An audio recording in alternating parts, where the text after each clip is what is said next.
Alors pour cette 5e partie, on va s'intéresser à un outil que nos adversaires manient avec énormément d'habileté, la novlangue. George Orwell forge dans 1984 la notion devenue célèbre de novlangue. Alors la novlangue, c'est l'idéologie dans son essence pure, c'est-à-dire cette langue et tout ce système de domination des représentations qui vise à détruire les faits, à détruire toute autorité des faits.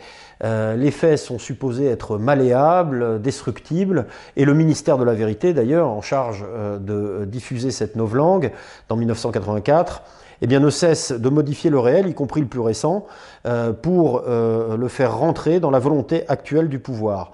Bon, on donne aussi souvent l'exemple de Trotsky qui disparaît des photos officielles de l'Union soviétique à partir du moment où Staline l'a emporté sur lui. Alors, pour la novlangue qui nous occupe et qui domine l'espace mental depuis 30 ou 40 ans, je passerai vite sur quelques fondamentaux. Un jeune dans les médias, eh bien, c'est un Maghrébin ou un Africain de 15 à 65 ans, tandis que si c'est un agresseur, disons, français de souche, eh bien, là, on lui donnera son âge et on le qualifiera d'homme.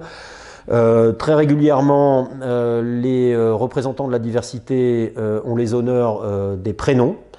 Je pense à Zied et Bouna, donc les deux qui sont morts poursuivis par la police dans un transformateur déclenchant les émeutes de 2005, en tout cas étant le premier facteur déclenchant, puisque en réalité ça s'est véritablement embrasé à partir du moment où les CRS, je crois, avaient lancé à proximité d'une mosquée un fumigène, enfin c'est pas un fumigène, mais les bonbonnes pas les bonbonnes là, mais les espèces de trucs de gaz lacrymogène. Bon, bref.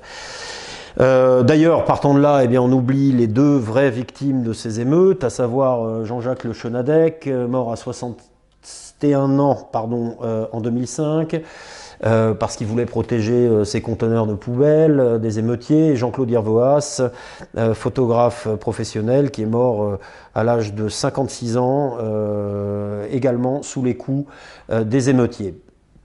Bon, les heures les plus sombres de notre histoire, c'est nécessairement, bien évidemment, la période de Vichy. Il faut remarquer que la novlangue a moins d'assurance dans le domaine économique et dans l'exaltation du modèle américain libéral que dans les années 90. Là, il y avait beaucoup d'arrogance et elle se concentre véritablement sur les questions identitaires, sur le racisme, etc.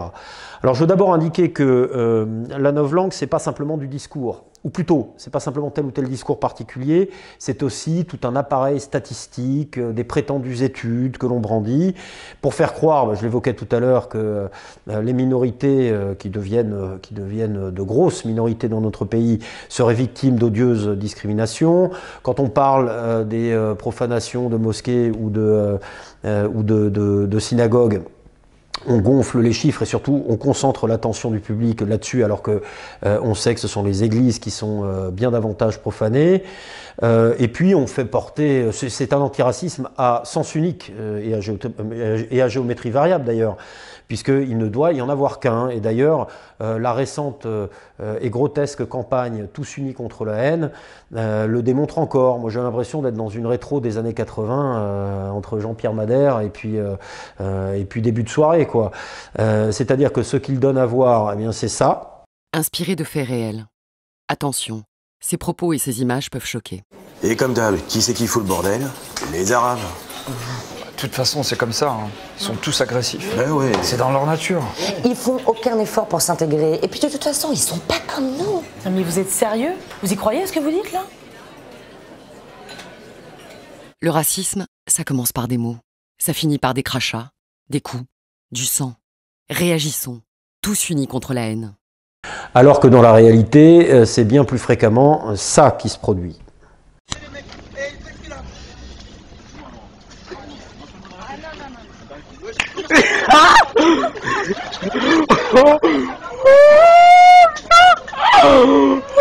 Ça vraiment c'est du lourd.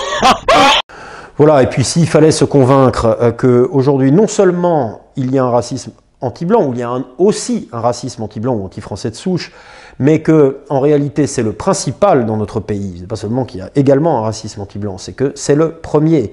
Eh bien il n'y a qu'à se balader sur internet, d'ailleurs il y a un type qui a créé un compte là sur Twitter qui est intéressant, où il recense précisément, hein, tous unis contre la haine de la France, tous les propos francophobes, etc., mais qui atteignent une intensité précisément dans la haine et la détestation, qui, à mon avis, sans concurrence.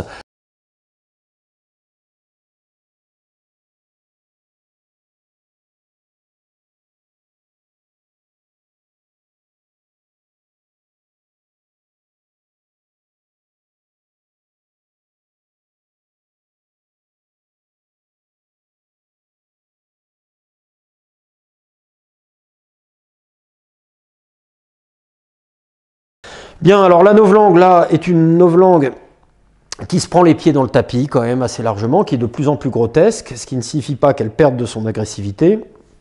Mais moi, comme je suis philosophe de formation et grec, je me réjouis quand je vois les sophismes s'essouffler, quand je les vois se détruire. Voilà, ça c'est un optimisme de la raison, c'est un excellent signe. Alors, il y a eu, par exemple, il y a quelque temps, au sujet des agressions sexuelles de Cologne, une émission proprement hallucinante, mais où de la novlangue de dissimulation, on en arrive quasiment à une sorte de novlangue d'aveu. Alors, par exemple, ce passage. Le rêve, ce serait que ce soit l'extrême droite qui ait fait des violences contre des femmes. Le rêve, ce serait que ce soit des fachos. Ça, c'est pas ça. Et malheureusement, ce n'est pas ça. Et alors, du côté des dirigeants, du côté des pouvoirs publics, du côté des journalistes, du côté des médias et du côté des féministes, il y a aussi beaucoup de gens qui font des calculs et qui sont extrêmement embarrassés. Et oui, effectivement, je l'évoquais à propos de la Fermera tout à l'heure. Qu'est-ce qu'on était bien ou qu'est-ce qu'on serait bien si le racisme principal, si tout le malheur du monde et tout le mal de la société pouvait prendre le visage de Jean-Claude Durand ou d'Éric Dupont, hein, ça serait beaucoup plus rassurant. Alors dans le même esprit, il y a Éric Fassin qui est une véritable serpillière intellectuelle et morale, vraiment le sociologue d'État de la pire espèce, théoricien du genre, enfin partisan de cela, défenseur des minorités, bien pensant. Et dans la même émission, on le voit quand même à la peine, là, il a du mal. Alors je vous donne un petit chiffre quand même, hein, sur 31 suspects interpellés, pour le moment il y a 18 demandeurs d'asile, et parmi ces 31, vous avez 9 Algériens, 8 Marocains, 4 Syriens, 5 Iraniens. Donc en fait, ce ne sont pas, visiblement, massivement les Syriens réfugiés, ce sont des gens qui étaient là aussi en partie avant l'afflux de cet automne. Et je crois qu'effectivement, il y a un problème de grille de lecture. C'est-à-dire, est-ce qu'on veut dire ce sont des Arabes? Est-ce qu'on veut dire ce sont des réfugiés? Est-ce qu'on veut dire ce sont des sans-papiers? Ou est-ce qu'on veut dire ce sont des musulmans? Ça fait des grilles de lecture assez différentes. Par exemple, je crois que le titre de votre article dans la revue des Deux Mondes comporte la référence à l'islam. C'est les féministes et l'islam. Est-ce que c'est une question d'islam? C'est à voir, peut-être.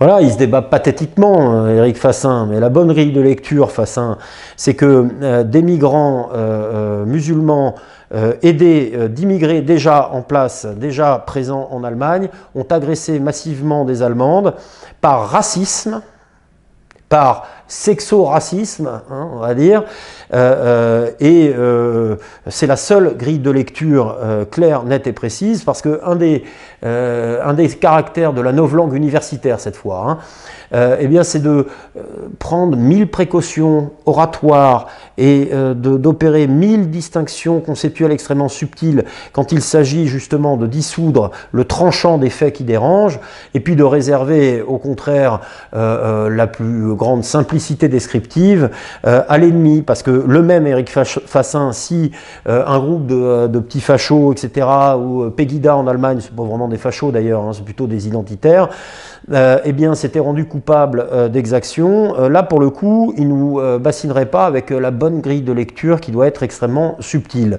Mais la palme dans toute cette affaire revient à Thierry Pech, qui dirige le think tank Terra Nova, dont on sait qu'il propose au PS de faire ce qu'il fait déjà, c'est-à-dire d'abandonner les classes populaires françaises de souche pour se tourner vers les minorités des centres-villes urbains et les banlieues musulmanes. Thierry Pech, à la suite des événements de Cologne, c'est-à-dire, je le répète, agression sexuelle massive d'Allemandes, parce qu'Allemandes, reconnues comme telles par racisme sexuel pendant toute une nuit et dans plusieurs villes d'Allemagne. Thierry Pech a cette formule: Ne jugeons pas trop hâtivement ce qui s'est passé à Cologne. Vous voyez, là, on est vraiment dans la novlangue d'aveu, c'est-à-dire qu'il ne peut pas nier qu'il se soit passé ce qui s'est passé et que les auteurs en soient les auteurs, ou que les migrants en soient les auteurs. Les migrants, tenez-vous bien, viennent de pays surpeuplés et n'ont pas accès chez eux à la sexualité.